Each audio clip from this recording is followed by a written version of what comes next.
মোহর আর কাবিন কি এক? বর্তমানে বাংলাদেশ বিয়েতে ৫-৭ লক্ষ টাকা কাবিন করা হয়, তাহলে কি ৫-৭ লক্ষ টাকা পরিশোধ করার পর বাসর ঘরে ঢুকতে হবে?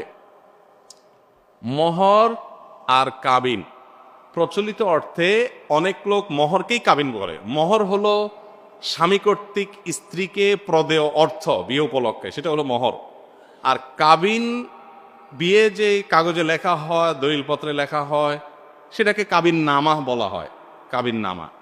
তো আমার দেশে অনেকে কাবিন বলেও মোহরকে বুঝায়, বা অনেক সময় কাবিন বলে মোহরকে বোঝানো যায়। তো সেই অর্থে দুইটা এক বলা যায়। যদি কাবিন বলে মোহরকে বোঝায়, বাকি মোহরটা হলো টাকা বা অ্যামাউন্ট বা হক স্ত্রীকে যেটা দিতে হয় বিয়ে উপলক্ষে।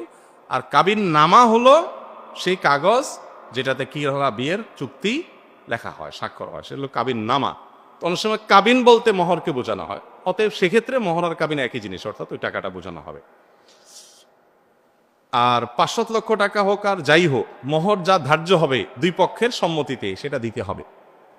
বাসর আগে দিতে পারলে ভালো, মানে বিয়ের শুরুতে দিয়ে দিতে পারলে উত্তম। আর কোনো কারণে বাকি রাখলেও সেই সুযোগ আছে, কিন্তু ফাঁকি দেওয়ার নামে বাকি রাখা জায়েজ নাই। ফাঁকি দেওয়ার নামে বাকি রাখা কি নাই? জায়েজ নাই। আমাদের দেশে এখন মোহরটা হয়ে গেছে রীতিমতো সিকিউরিটি মানি। সিকিউরিটি মানি, সিকিউরিটি মানির মধ্যে করে এটা দেওয়া হয় তালাক হলে। মোহর দেওয়া হয় কেউ হলে তালাক হলে। এটা অনুচিত।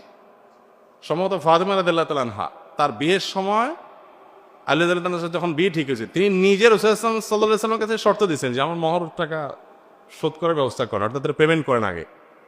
বাংলাদেশে কোনো মেয়ে যদি এটা বলে, খবর আছে না, বলে বিয়ের আগে বলতেছে যে আমার আগে মোহর পেমেন্ট করেন। এটা নারীর অধিকার এবং বিয়ের আগেই সেটা দেওয়া উচিত, বিয়ের শুরুতে সেটা দেওয়া উচিত। একান্ত দিতে না পারলে বউয়ের কাছ থেকে দরখাস্ত লিখে আবেদন করে হাত পায়ে ধরে আপনি সময় নেবেন, সময় নিয়ে দিয়ে দিবেন। সময়টা যদি হয় অনন্তকাল, যে দেব, বছরকে বছর চলে গেলাম তালাকের জন্য অপেক্ষা করেন, সেটা খুবই গর্হিত কাজ, এটা হওয়া উচিত না। যুবকরা মোহর সেটাই ধরবেন যেটা দিতে পারবেন।